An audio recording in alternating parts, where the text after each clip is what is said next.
नमस्कार साथियों, कैसे हैं आप सभी। आज एक बार फिर हम लोग की मुलाकात हो रही है।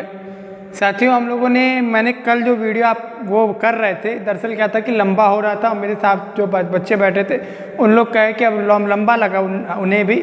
हमने क्या किया कि वीडियो कहा कि ठीक है अभी रोक देते हैं, अगले वाले पार्ट में हम जो है इस पार्ट को क्लियर कर देंगे। तो आज हम जो है कल के ही पार्ट को लेसन 1 कंप्लीट करेंगे और ये पार्ट बहुत खास है। बहुत चीज़ें हम लोग जान चुके हैं। क्या क्या चीज़ें हम लोगों ने जानी है? हम लोगों ने जाना है कि मध्यवर्ती वस्तु क्या होती है, अंतिम वस्तु क्या होती है। वे वस्तुएं जो कस्टमर यूज़ करे, एक तरह से कहें सामान्यता कि जैसे बिस्कुट क्या है कि जो उत्पादक है वो नहीं करता क्योंकि उसके लिए अंतिम नहीं है। जब वो बन के दुकानदार के पास आ जाती है, जब उसका उपभोक्ता वो करता है, जैसे वस्तुओं का उपयोग कौन करता है? परिवार करता है, सरकार करती है और इस तरह से गैर निजी संस्थाएँ भी करती है। आपको ये भी बताए थे। अब आज हम लोग को क्या समझना है? आज के इस टॉपिक में हम लोगों ने ये भी जाना था कि मध्यवर्ती वस्तु और अंतिम वस्तुओं में क्या अंतर है। कि जैसे ये बीच की जो मध्यवर्ती होती है इनमें अभी पैसा का डिसाइड नहीं रहता है। क्या पता आगे चल के पैसा को वो करना पड़े। मैं आपको माचिस का उदाहरण दिया था कि माचिस अब 2 रुपये में होने वाली है, तो दुकानदारों के पास जो माचिस पहले से बची थी वो लोग उसको सेल नहीं कर रहे थे। उन्होंने कहा कि जब ये अंतिम वस्तु मतलब कि फाइनली डिसाइड हो जाएगी 2 रुपये में होगी तब बेचेंगे। लिया 1 का दिया 2 का, यही उसमें कॉन्सेप्ट था। और इस तरह से फिर अब क्या है कि अब हमको क्या जानना है? उपभोक्ता वस्तुएं वे वस्तुएं होती है जो मानव की आवश्यकताओं को प्रत्यक्ष रूप से संतुष्ट करती है। वे वस्तुएं कैसी वस्तुएं? कोई उदाहरण होना चाहिए हमारे पास, हम आपको बताते हैं कि कौन सी वस्तुएं हो सकती है। जैसे वो कह रहा है कि वे वस्तुएं होती है जो मानव की आवश्यकताओं को प्रत्यक्ष रूप से, जैसे दूध हो गया, आइसक्रीम हो गया। डायरेक्ट, प्रत्यक्ष का मतलब होता है डायरेक्ट। क्या होता है साथियों? डायरेक्ट जो सीधा आपको दूध जो आता है वो कहीं वो नहीं होता, सीधे आपके घर आया, आपने गर्म करके पी लिया, ये डायरेक्ट है। वाटर, पानी भी हमारा एक वस्तु ही है जो प्राकृतिक द्वारा प्राप्त है। इसको भी चाहते हम लोग क्या है कि हमने नल से निकाला और पी लिया। क्या होता है? शुद्ध जल। अब हालांकि अब हो गया है कि उसको फिल्टर करना, लेकिन फिल्ट्रेशन करना इसमें कोई आपका पैसा नहीं लग रहा है।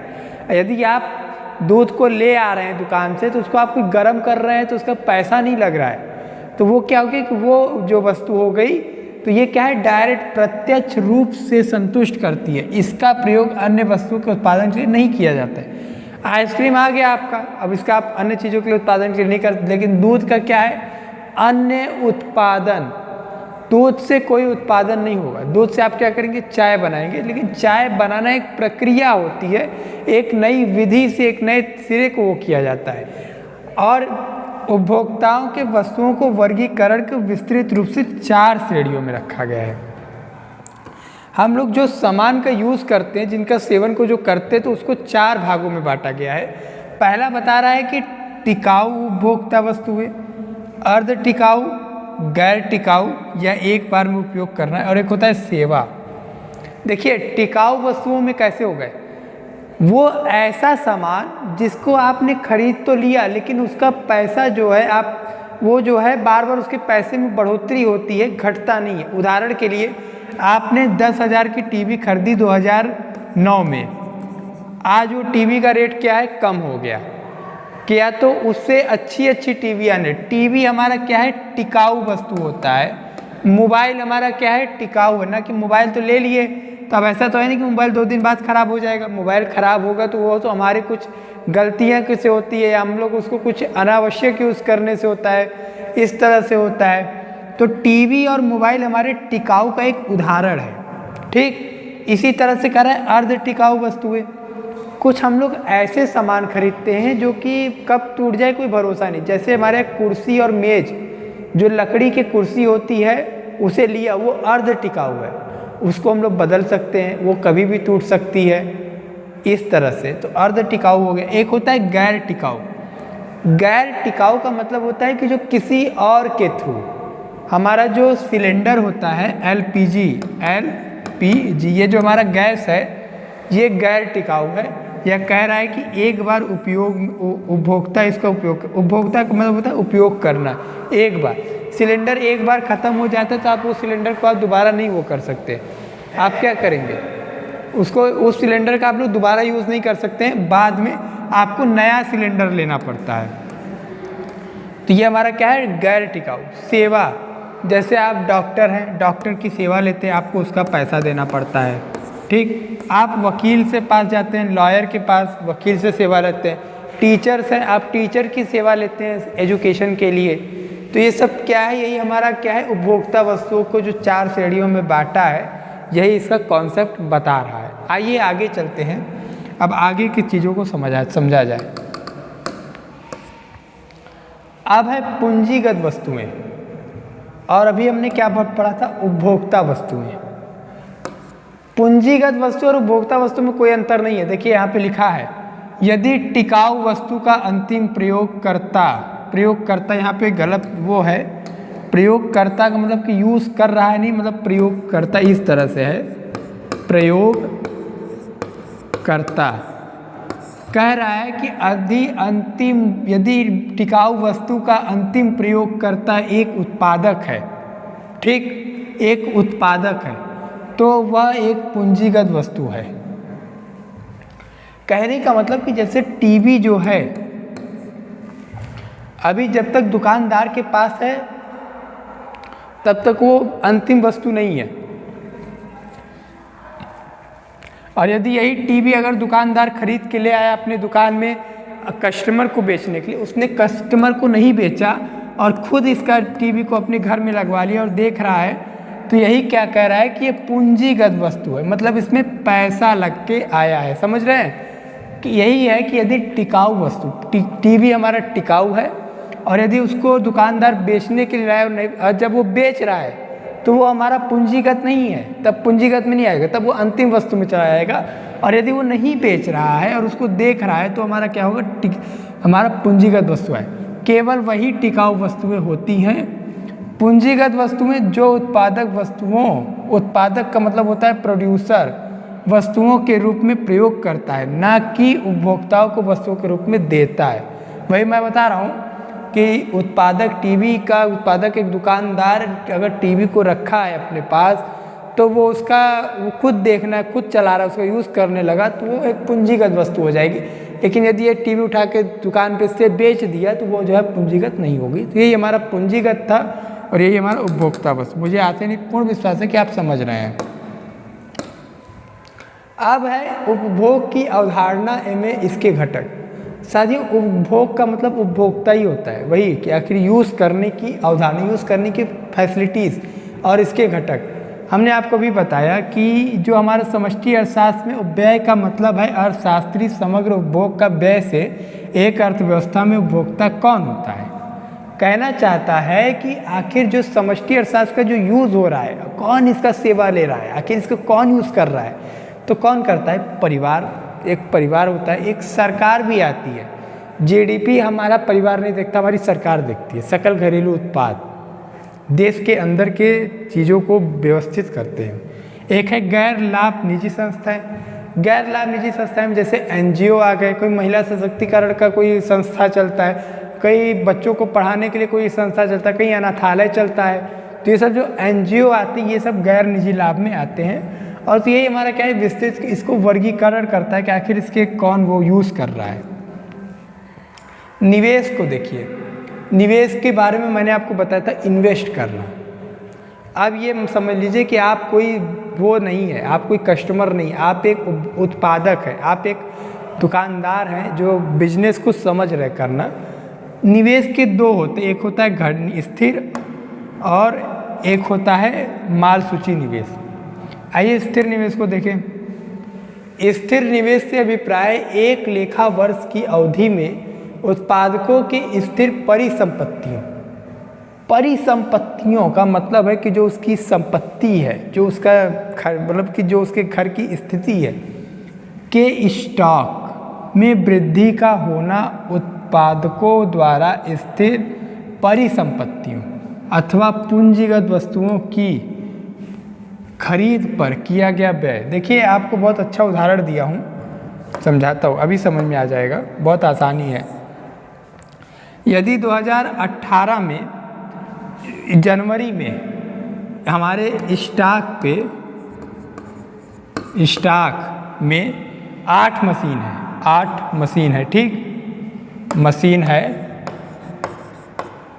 और 2018 के अंत में मतलब कि दिसंबर में 10 मशीन हो जाती है, तो इस दौरान उसके स्थिर परिसंपत्ति, ये भी स्थिर है, स्टॉक में 2 मशीनों की वृद्धि हुई, कहाँ 8 था कहाँ 2 हो गया, तो वर्ष 2018 में उत्पादक का स्थिर निवेश मशीन होता है, मतलब कि ये जो 2 मशीनें आई ये हमारा क्या है, स्थिर है, मतलब 8 स्थिर है, इसमें 2 बढ़ गया, हमारा व्यापार बढ़ गया, और यही हमारा क्या हो गया, 10 मशीन हो गया, यही ये कह रहा है।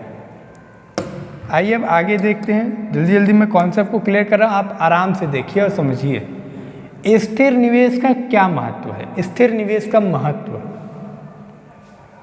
आपको ये नहीं समझ में आया तो मैं आपको बता दूं। जैसे मान लीजिए कि हमारे पास 8 वो सिलाई वाली मशीन है, अब मैंने 8 सिलाई मशीन को अपने दुकान में लगाया है, अब मैं जनवरी में 8 खरीद के उसको बिजनेस शुरू किया था, और मैं उससे इतना पैसा कमाया कि मैं 2 और मशीन, उसी 8 से कमाए पैसे से मैं 2 और मशीन खरीदा और मुझे कोई नुकसान नहीं हुआ, तो मेरा क्या हुआ, स्थिर परिसंपत्ति। स्थिर परिसंपत्ति में क्या आ गया, 8 मशीनें परिसंपत्तियां हैं, उसमें 2 मशीनें और बढ़ गई, यही हमारा क्या होगा, स्थिर निवेश आया। निवेश किया मैंने 2 मशीन के लिए और स्थिर निवेश यही कहलाया। स्थिर निवेश में अभिप्राय उत्पादकों की स्थिर परिसंपत्तियों के स्टॉक में वृद्धि से। वही 8 मशीन थी, 2 और बढ़ा दिया, 10 मशीन हो गया।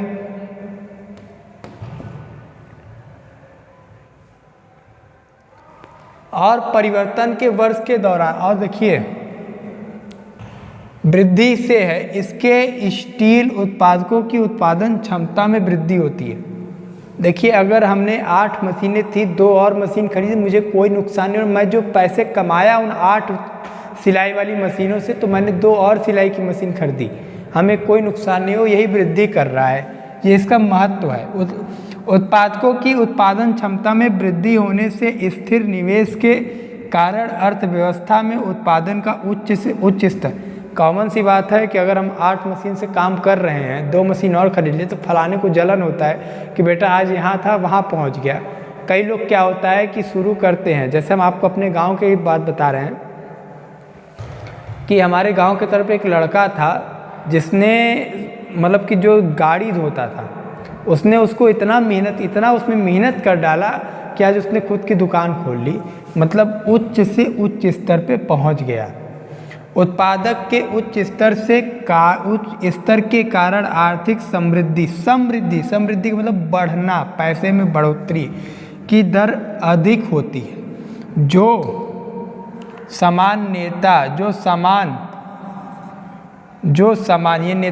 समान जीडीपी समृद्धि के रूप में जाना जाता है।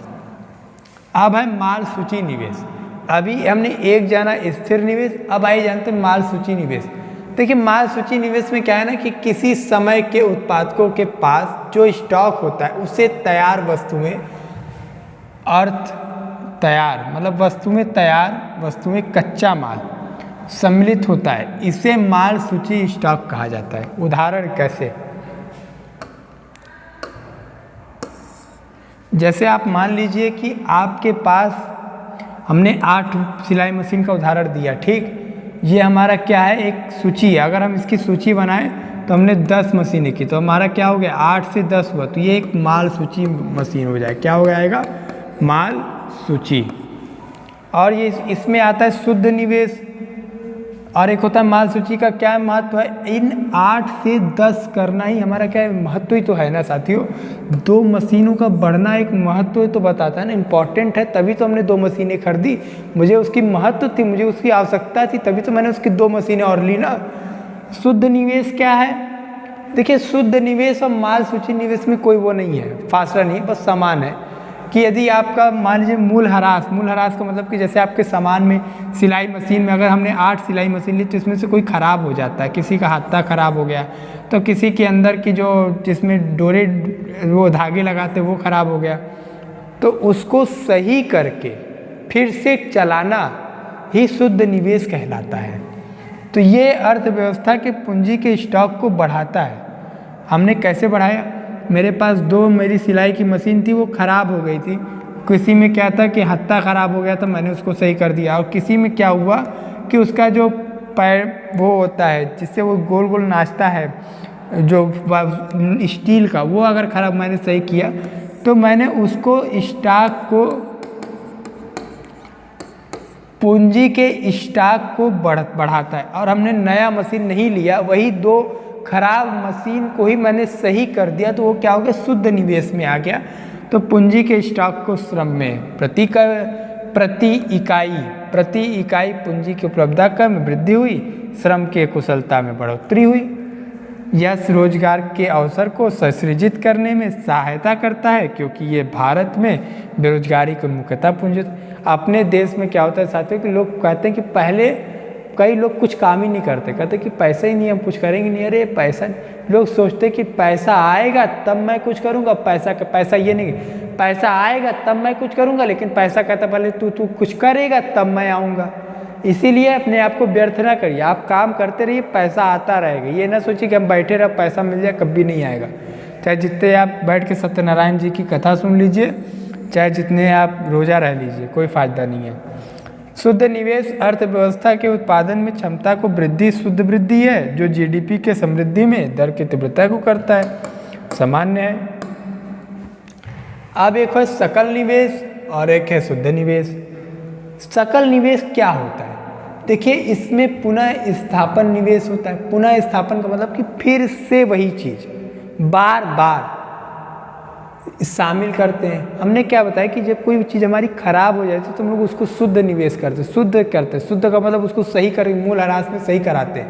देखिए लिखा है स्थिर परिसंपत्तियों का मूल्यह्रास 8 मशीनों में से खराब। मूल्यह्रास का मतलब होता है कि कोई वस्तु के खराब हो जाने पे जो उसमें पैसा लगता है, जैसे कोई टूट फूट जाता है तो उसके लिए। और इसमें क्या होता है शुद्ध निवेश में, तो इसमें पुनः स्थापन निवेश कोई वो नहीं रहता है। इसलिए यह वर्तमान में पूंजी के स्टॉक में हुई शुद्ध वृद्धि को प्रकट करता है। यह वर्तमान में हुई शुद्ध वृद्धि को शुद्ध वृद्धि से प्रकट करता है। इस तरह से ही करता है। आप इसको देख सकते हैं और समझ सकते हैं, इसमें कुछ कॉन्सेप्ट नहीं है। मैंने ये बस खाली आपको समझाने के लिए दिखाया हूँ ताकि आपको समझ में आए। एक लेखा वर्ष में दौरान उत्पादकों द्वारा नई परिसंपत्तियों की खरीद 1 साल के अंदर, अगर दुकानदार 1 साल के अंदर नई संपत्ति मतलब नई परिसंपत्ति, कुछ नए चीज़ों को खरीदा गया है, उसी पैसे से वर्तमान परिसंपत्तियों के पुनः स्थापन किए जाने का व्यय दोनों शामिल होता है। अगर हमने कोई नई चीज़ खरीदी 5,000 की और हमारी संपत्ति 25 है तो वो उसमें शामिल होगा। ये ना सोचिए कि अरे ये नहीं हो सकता, वही कह रहा है। एक है अब 8वां पॉइंट है स्टॉक और प्रवाह। स्टॉक का क्या है? एक समय की अवधि में निश्चित बिंदु पर मापी जाने वाली मात्रा है। स्टॉक क्या है? एक मात्रा है। जैसे 1 जनवरी 2017 को मेरे खाते में 20,000 रुपये हो सकते हैं, तो 10 जनवरी 2017 को मेरे खाते में 25,000 रुपये हो सकते हैं। ये समय में बढ़ता है तो विशेष है कि भाई उस दिन मेरे स्टॉक में कम था, आज मेरे स्टॉक में ज़्यादा है। प्रवाह क्या होता है? प्रवाह मतलब लगातार, रुकता नहीं है, चलता रहता है कि भाई मेरे में कल 10,000 था, आज शाम को 2,000 मैंने खर्चा कर दिया, तो मेरा प्रवाह चल रहा है, कंटिन्यू है, कहीं रुक नहीं रहा है। यदि समय में विशिष्ट अवधि के मापी जाना, एक टाइम में नापा जाता है कि प्रवाह अभी तुम्हारा क्या कंडीशन। जैसे अभी आपसे पूछ ले भाई तुम्हारे पास क्या रुपये, तो मेरे पास 500 रुपये, और अगले दिन आके पूछा अरे यार कल 500 रुपये था लाओ दो, अरे यार वो ख़त्म हो गया कल ही तो उसका हम खर्चा कर दिए, आप यही कहेंगे ना, तो वो प्रवाह हो रहा है। स्टॉक और प्रवाह में क्या अंतर है, आइए आपको समझाएं। स्टॉक प्रवाह को प्रभावित करता है। पूंजी का स्टॉक जितना अधिक होता है, वस्तुओं और सेवाओं में प्रवाह भी उतना ही अधिक होता है। प्रवाह स्टॉक को प्रभावित करता है। आय के प्रवाह में जितना अधिक होता है, लोगों को पास धन का स्टॉक भी अधिक होता है। स्टॉक प्रवाह को प्रभावित करता है, प्रवाह स्टॉक को प्रभावित करता है। गजब बेइज्जती है। आय का प्रवाह जितना अधिक होता है, पूंजी का स्टॉक जितना अधिक होता है। आय और पूंजी मतलब आप यहाँ कह रहा है आय का प्रवाह जितना अधिक होता है, मतलब कि आपके पैसे को, पैसा जो आ रहा है जितना से जितना अधिक, 50,000, 40,000, 60,000 आ रहा है, पूंजी का मतलब होता है लगाया गया, लागत खर्च, जो रुपए के हम लोग लगाते उसको जितना अधिक होता है वस्तुओं और सेवाओं को प्रभाव उतना अधिक होता है। यदि आपने पैसा आप जितना अधिक लगाए जा रहे, पूंजी लगाए, अगर आपकी दुकान में सामान बिक रहा है तो आप पैसा लगाए जा रहे बराबर में खर्च किए जा रहे, तो क्या है आपका पूंजी होता है। और यहाँ पे क्या कर रहा है प्रभाव में कि आपके जो खर्चा है वो बढ़ रहा है। यही दोनों में कॉन्सेप्ट है। अंतिम वाले स्टॉक का समय काल नहीं होता है, इसे एक समय में निश्चित बिंदु पर माप लिया जाता है और इसका एक समय काल होता है। इसे प्रति घंटा, महीना और प्रति वर्ष, भाई मेरे पास कल 10,000 थे, आज 5,000 खत्म हो गए, फिर मेरे पास कल 2,000 बचे, क्या बात है, इस तरह से। जैसे देखिए ये प्रवाह है, ये हमने 2,000 रुपये डिपॉजिट किया, हर महीने मैं 2,000 रुपये जमा दे रहा हूँ, कहाँ, स्टॉक में। ये बहुत अच्छा उदाहरण मैं आपके सामने रख रहा हूँ, अब समझ जाएंगे आप। जैसे मान लीजिए मैं हर महीने 2,000 रुपये जमा कर रहा हूँ, गुल्लक में डाल रहा हूँ, ठीक। यहाँ पे मैं, ये मेरा गुल्लक है, बैंक है, मैं यहाँ पे 2,000 रुपये हर महीने डाल रहा हूँ। तो मैं क्या प्रवाह क्या करेगा कि 1,000 रुपये मुझे इसमें से हर महीने देगा, ठीक। 1,000 हमको इसमें ऐसे दे रहा है, यही हमारा क्या है, स्टॉक और प्रवाह है। अब है अर्थव्यवस्था के क्षेत्र। देखिए हर चीज़ का क्षेत्र होता है, अर्थशास्त्र का पूरा वर्ल्ड है। जैसे व्यष्टि अर्थशास्त्र में, समष्टि अर्थशास्त्र, वैसे अर्थव्यवस्था इकोनॉमी में भी है। ये क्या होता है कि सरकारी क्षेत्र में होता है, विदेशी क्षेत्र में भी होता है और पारिवारिक क्षेत्र में होता है। और उत्पादक क्षेत्र कल्याणकारी एजेंसियों के रूप में जो हमारा सरकारी क्षेत्र क्या होता है, कल्याणकारी होता है। उत्पादक के क्षेत्र में भी सरकार की कई सारी योजनाएं होती हैं। जैसे उत्पादक के रूप में अगर आप देखें तो सरकार जो है इस समय सबको गेहूं और चावल वो करे, तो सरकार किसानों से ले रही है तभी तो उसको व्यवस्थित करके दे रही है। और सरकार जो तेल आपका पेट्रोल डीजल आ रही है जो विदेशों से ले रही है तभी तो आपको दे रही है, तो उत्पादक करके तो दे रही है ना। विदेशी क्षेत्र में भी होता है, इसे हम विश्व क्षेत्र भी कह सकते हैं। परिवार के क्षेत्र में होता है, इसमें हमारा जो चूड़ी, बिंदी, खाना, पानी, नाश्ता, चाय सब आता है। उत्पादक के क्षेत्र में होता है, इसमें अर्थव्यवस्था में जैसे भूमि, श्रम तथा उद्योग होता है, फर्म भी आते हैं इसमें। अब है समष्टि अर्थशास्त्र का महत्व क्या है। सैद्धांतिक एवं व्यवहारिक दृष्टि से समष्टि अर्थशास्त्र एक विश्लेषण 1929 की विश्वव्यापी महामंडी पड़ी थी। उसके बाद 1936 में क्या किया था, जो जॉन किन्समैन जो थे मेनार्ड साहब, उन्होंने एक किताब लाई थी, the general theory of employment, interest and money, किताब का नाम है, उसको लाए। तो उसके बाद ये डिसाइड हुआ क्या होता है। इसमें क्या करते हैं, आर्थिक नीति निर्धारण में सहायक करते हैं, आर्थिक नियोजन में सहायक करते हैं, मात्रिक समस्याओं को और सामान्य बेरोजगारी को अलग करते हैं, अर्थशास्त्र को कार्य प्रणाली से समझाते हैं। यही चीज़ है, कुछ खास नहीं है। पहले वाले वीडियो में आपको मैंने डिटेल में, इसमें भी आपको मैंने समझाया। अब देखिए इसमें और हम लोगों ने क्या क्या जाना। हम लोगों ने सारी चीज़ें जान ली, कोई भी चीज़ मैंने छोड़ी नहीं आपको। हमने ये भी जाना कि सामान्य परिचय क्या है, समष्टि अर्थशास्त्र के से सब परिचित हुए कि आखिर इसका अर्थ क्या है। और समष्टि अर्थशास्त्र का उद्भव कहाँ से हुआ है, आपको बताया किताब से हुआ था। आर्थिक प्रणाली हमारे क्या है, समग्र उपभोग होता है, समग्र निवेश होता है, समग्र आय होती है। वस्तु के बारे में भी बताया आपको, उपभोग व्यय की अवधारणा को भी समझाया गया। निवेश क्या है, अभी हम लोगों ने जाना। स्टॉक और प्रवाह क्या होता है, समष्टि अर्थशास्त्र का महत्व क्या है, और अर्थशास्त्र के क्षेत्र भी हमने जाने, हम लोग सब जान लिए। ये हमारा अध्याय 1 आज पूरा हुआ। अगले पार्ट में हम आपको अध्याय 2 पढ़ाएंगे। मैं 5 पार्ट आपका क्लियर कर दूंगा। उसके बाद फिर हम इकोनॉमिक के जो अभी एग्ज़ाम आने वाले हैं तो मैं उस पर भी आपको बताऊंगा कौन कौन से क्वेश्चन पेपर में आते हैं। तो मिलते हैं हम आपको अगले वीडियो में। जय हिंद, जय भारत।